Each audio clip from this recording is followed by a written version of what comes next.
I am the witness, the voice for those who vanish between the cracks of reality, the chronicler of those who take jobs meant for no living soul.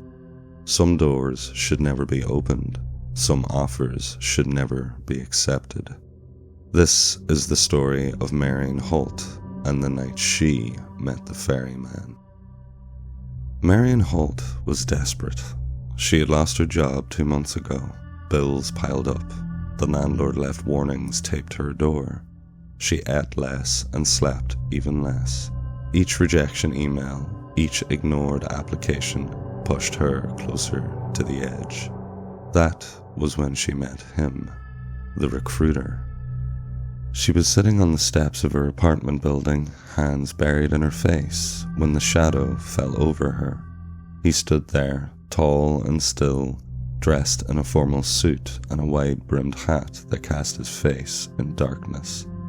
His hands, wrong, unnatural, and backwards, held out a black card with gold lettering. "A position has opened." His voice was smooth and patient. She looked at the card. Just a few words. Ferryman's assistant, midnight, dock 12. No company name, no number to call, just an address. Marion knew she should have hesitated, but when you're drowning, you grab anything that looks like a lifeline. She took the card. The recruiter tipped his hat and walked away. Dock 12 was quiet when she arrived. The river stretched into the darkness, still and endless. A single lantern flickered near the water, casting long, shifting shadows. A boat was waiting, an old wooden vessel blackened by time. A man stood beside it. His face was pale, eyes sunken and dark.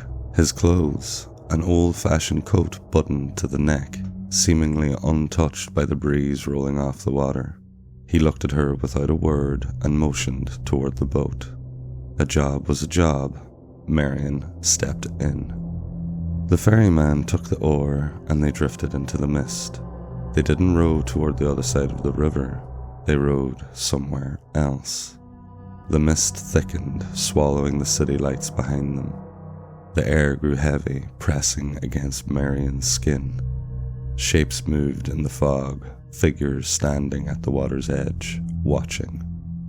She wanted to ask where they were going, what her job was, but something in the ferryman's silence warned her not to. Then the boat stopped.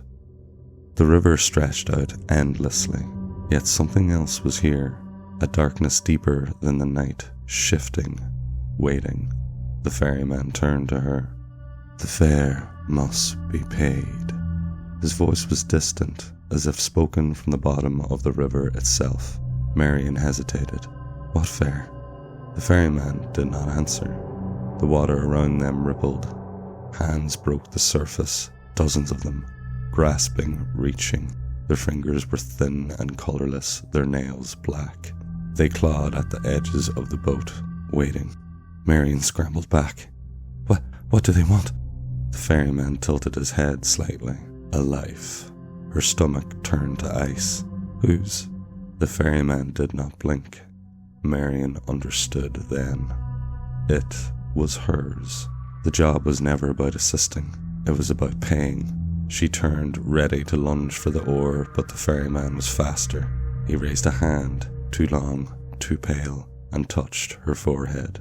Cold, an unbearable, suffocating cold. Marion tried to scream, but her breath was gone, her body frozen in place. She felt herself sinking, not into the river, but into something far worse. The last thing she saw was the ferryman turning away, already looking toward the shore, where another figure waited in the mist. The boat was never empty for long. I am the witness, and I remember Marion Holt. I remember all those who take the wrong job, those who do not return. There will always be another desperate soul, another black card, another assistant for the ferryman, and the river will never run dry.